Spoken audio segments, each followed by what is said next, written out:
మాఘమాసం 11వ అధ్యాయం. భీముని ఏకాదశి వ్రతం. సంవత్సరంలో వచ్చు 12 మాసాలలో మాఘమాసం అతి ప్రశస్తమైనది.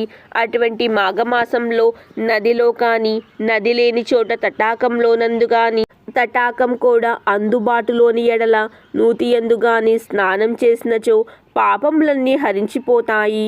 పూర్వం అనంతుడనే విప్రుడు యమునా నది తీరాన ఒక అగ్రహారమునందు నివసించుచున్నాడు. అతని పూర్వీకులు గొప్ప జ్ఞానవంతులు, తపస్సంపన్నులు, దాన ధర్మాలు చేసిన వారై కీర్తి పొందిన వారై ఉన్నారు. అతను చిన్నతనం నుండి గడసరి పెంకివాడై అతని తల్లిదండ్రుల భయభక్తుల వలన కొంతవరకు విద్య నేర్చుకొనెను. దురదృష్టవశాత్తు అనేక దుర్మార్గాలు కలవాడి ఉన్నాడు. మద్యమాంసాదులు సేవించి కన్నబిడ్డలను కూడా అమ్ముకొనెను. అలా సంపాదించి ధనవంతుడయ్యెను. తనకున్న ధనాన్ని తను తినక ఇతరులకు పెట్టడు. అలా సంపాదించిన ఆ ధనాన్ని వృధా చేస్తూ ఉన్నాడు. ఒకనాటి రాత్రి పడుకున్న సమయంలో అతడు ఇలా ఆలోచించెను. అయ్యా, నేనింత పాపాత్ముణ్ణి, ధనము శరీర బలము ఉందని మనోగర్వముతో జీవించుచు ముక్తినిచ్చే పుణ్యకార్యము ఒక్కటి కూడా చెయ్యలేకపోతిని కదా అని పశ్చాత్తాపం పొందాడు. అలానే నిద్రపోయెను. అన్ని రోజులు ఒకే విధంగా ఉండవు కదా. ఆ రోజు రాత్రి కొంతమంది దొంగలు అతని ఇంట్లో ప్రవేశించి ధనము బంగారము ఎత్తుకుపోయెను. అనంతుడు నిద్ర నుండి లేవగానే అతని సంపదంతా అపహరించుకుపోయిందని తెలుసుకుని దుఃఖించెను. అన్యాయంగా ఆర్జించిన ధనము అన్యాయంగానే వెళ్ళిపోయిందని రోధించెను. ఆ సమయంలో పెద్దలు చెప్పిన నీతికి జ్ఞప్తికొచ్చి అతను చేసిన పాపాలకు పశ్చాత్తాపం కోరాడు. ఆ సమయంలో మాఘమాసం నడుస్తున్న సమయంలో ఉదయాన్నే యమునా నదికి వెళ్ళి స్నానమాడెను. అందువల్ల అతనికి మాఘమాస స్నాన ఫలితం దక్కెను. నదిలో మునిగి తడి బట్టలతో ఒడ్డుకు వెళ్ళెను. చలికి గజగజ వణుకుతూ బిగ్గరగా నారాయణ అని ప్రాణాలు విడిచెను. ఆ ఒక్క దినము నదీ స్నానం చేయుట వల్ల అతని పాపాలన్నీ నశించిపోయి వైకుంఠవాసి అయ్యెను అని దిలీప మహారాజుకు వశిష్ఠుడు తెలిపెను. పాండవుల్లో ద్వితీయుడు భీముడు. అతడు మహాబలుడు, భోజనప్రియుడు. ఆకలికి ఏమాత్రం ఆగలేడు. బండెడన్నమైనా చాలదు. అటువంటి భీముడు ఏకాదశి వ్రతం చెయ్యాలని కుతూహలం పుట్టింది. కానీ ఒక విషయానికి బెంగపడ్డాడు. అదేమిటనగా ఏకాదశి నాడు భోజనం చెయ్యకూడదు. భోజనం చేసినచో ఫలం దక్కదు. అందుకు విచారించి తన పురోహితుడి దగ్గరికి పోయి, ఓ ఈ పురోహితుడా, అన్ని దినముల కంటే ఏకాదశి పరమ పవిత్రమైనది. దాని విశిష్టత ఏమిటి అని భీముడు అడిగెను. అందుకు పాండవ పురోహితుడైన దౌమ్యుడు, అవును భీమసేన, అన్ని రోజుల కంటే ఏకాదశి ప్రశస్తమైనది, శ్రీ మహావిష్ణువుకు ప్రీతికరమైనది కనుక అన్ని జాతుల వారు ఈ ఏకాదశి వ్రతం చెయ్యవచ్చు అని పలికెను. సరే, నేనటులనే చేయుదును. కానీ విప్రోత్తమ, నేను భోజన ప్రియుడన్న సంగతి జగమెరిగిన సత్యం. ఒక గడియ ఆలస్యమైనా నేను తట్టుకోలేను.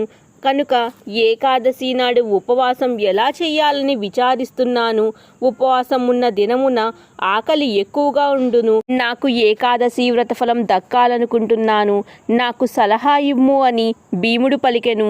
భీమసేనుడి పలుకులకు దౌమ్యుడు చిరునవ్వుతో, రాజా, ఏకాదశి వ్రతం దీక్ష అవసరము. దీక్షతో కార్యం చేసిన ఎడల కష్టం కనిపించదు. కావున నీవు దీక్షతో ఉండిన ఎడల ఆకలి కలగదు. రాబోవు ఏకాదశి అనగా మాఘశుద్ధ ఏకాదశి మహాశ్రేష్టమైనది. దానిని మించిన పర్వదినం మరొకటి లేదు. ఒకానొక సమయంలో మాఘమాసంలో వచ్చు ఏకాదశి రోజు పుష్యమి నక్షత్రంతో కూడిన ఎడల అది అత్యంత శ్రేష్టమైనది. సంవత్సరంలో వచ్చు 24 ఏకాదశుల్లో మాఘశుద్ధ ఏకాదశి మహాపర్వదినం. ఆ రోజు ఏకాదశి వ్రతం ఆచరించడం వల్ల గొప్ప ఫలితాలు కలుగుతాయి. ఇందులో ఏమాత్రం సందేహం లేదు. కావున ఓ భీమసేన, నీవు తప్పకుండా మాఘశుద్ధ ఏకాదశి వ్రతం ఆచరింపుము. ఆకలి గురించి విచారించకు. దీక్షతో ఉండిన ఎడల ఆకలి ఏమాత్రం కలగదు. నీవు నియమం తప్పకు అని వివరించెను. దౌమ్యుడి వలన తన సంశయం తొలగిపోయిన భీముడు మాఘశుద్ధ ఏకాదశిని అతి నియమనిష్టలతో ఆచరించెను, ఉపవాసం ఉండెను. అందువలనే భాగశుద్ధ ఏకాదశికి భీమ ఏకాదశి అని పిలుస్తారు. అదియే కాకుండా ఓ దిలీప మహారాజా, పరమేశ్వరుడికి అత్యంత ప్రీతికరమైన శివరాత్రి కూడా ఈ మాఘమాసమునందే వచ్చును. కనుక మహాశివరాత్రి మహత్యం గురించి వివరిస్తాను, శ్రద్ధతో ఆలకింపుము అని వశిష్ఠుల వారు దిలీప మహారాజుతో పలికెను. ఏ విధంగా అయితే ఏకాదశి శ్రీ మహావిష్ణువుకి ప్రీతికరమో అదే విధంగా చతుర్దశి ఈశ్వరుడికి ప్రీతికరమైన దినం. మాఘమాసంలో కృష్ణపక్ష చతుర్దశి రోజు వచ్చే మహాశివరాత్రి పరమేశ్వరుడికి అత్యంత ప్రీతికరమైనది. ఆ రోజు నదిలో కానీ తటాకంలో కానీ నూతిలో కానీ స్నానం చేసి శంకరుణ్ణి పూజించవలెను. ఈశ్వరుణ్ణి బిల్వపత్రాలతో అర్చించిన వారికి వారు చేసిన పాపాలన్నీ హరించిపోయి కైలాస ప్రాప్తి కలుగును. శివ పూజా విధానంలో శివరాత్రి కంటే మంచిది మరొకటి లేదు. కనుక మాఘమాసపు కృష్ణపక్షంలో వచ్చే చతుర్దశి రోజు ఉమాపతికి అత్యంత ప్రీతికరమైనది. కనుక శివరాత్రి రోజు ప్రతి ఒక్కరూ జాతి భేదంతో నిమిత్తం లేకుండా అందరూ శివరాత్రి వ్రతం ఆచరించి జాగరణ చెయ్యాలి. పూర్వం శబరి నది తీరంలో ఒక అరణ్యంలో కులీనుడనే ఒక బోయవాడు తన భార్య బిడ్డలతో నివసించుచున్నాడు. అతనికి వేట తప్ప మరొక ఆలోచన లేని మూర్ఖుడు. వేటకు పోవుట, జంతువులను చంపి వాటి కాల్చి తాను తిని తన భార్య బిడ్డలకు తినిపించుట తప్ప మరొకటి తెలియదు. జంతువులను వేటాడటంలో నేర్పరి కలవాడు. క్రూర మృగాల సైతం ఆ బోయవాడిని చూసి భయపడి పారిపోతూ ఉండేవి. అందుచేత అతడు వనమంతా నిర్భయంగా తిరుగుతూ ఉండేవాడు. ఒకనాడు బోయవాడు అడవికి వేటకి వెళ్ళగా ఎటువంటి జంతువులు కనిపించలేదు. సాయంత్రం కావస్తోంది, అయినా ఎటువంటి జంతువులు కనిపించలేదు. ఖాళీ చేతులతో తన ఇంటికి వెళ్ళలేక ఒక మారేడు చెట్టుపై ఎక్కి జంతువుల కోసం ఎదురు చూస్తూ ఉన్నాడు. ఆ రోజు రాత్రంతా మారేడు చెట్టుపై ఉన్నాడు. తెల్లవారవుతుండగా చలి ఎక్కువ అవడంతో కొమ్మలను దగ్గరకు లాక్కుని తన శరీరానికి కప్పుకుంటున్నాడు. ఆ కొమ్మలకు ఉన్న ఎండుటాకులు రాలి చెట్టు కింద ఉన్న శివలింగం మీద పడింది. ఆ రోజు మహాశివరాత్రి. అందులోనూ బోయవాడు పగలంతా తిండి తినక రాత్రంతా జాగరణ చేశాడు. అతనుకు తెలియకుండానే మారేడు పత్రాలు శివలింగంపై వేశాడు. ఇంకేముంది, శివరాత్రి యొక్క మహిమ బోయవాడికి సంప్రాప్తించింది. మాఘమాసంలో కృష్ణపక్ష చతుర్దశి రాత్రంతా జాగరణ చేసి శివలింగంపై బిల్వపత్రాలు వేసి తిండి లేక ఉపవాసమున్న బోయవాడికి మేలు చేసింది. జనన మరణాలకు హెచ్చు తక్కులు కానీ శిశువృద్ధ భేదాలు కానీ లేవు.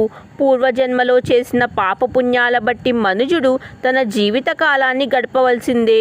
మరికొన్ని సంవత్సరాలకు ఆ బోయవాడికి వృద్ధాప్యం కలిగి మరణం సంభవించింది. వెంటనే యమభటులు వచ్చి వాని ప్రాణాలు తీసుకుపోగా కైలాసం నుండి శివదూతలు వచ్చి యమభటుడి చేతిలో ఉన్న బోయవాడి జీవాత్మను తీసుకుని శివుడి దగ్గరికి పోయారు. యమభటులు చేసేదేమీ లేక జరిగిందంతా యముడికి చెప్పెను.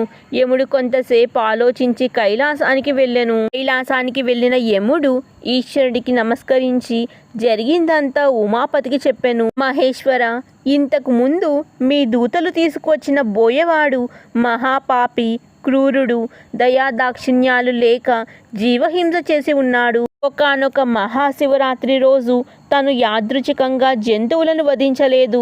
జంతువులు దొరకకపోవటంతో ఎటువంటి ఆహారము స్వీకరించలేదు. ఆ రోజంతా మేల్కొని ఉన్నాడు. చిత్తశుద్ధితో శివుని పూజించలేదు. అతనిని కైలాసం తీసుకువచ్చుట భావ్యమా అని ఈశ్వరుడితో యమధర్మరాజు అన్నాడు.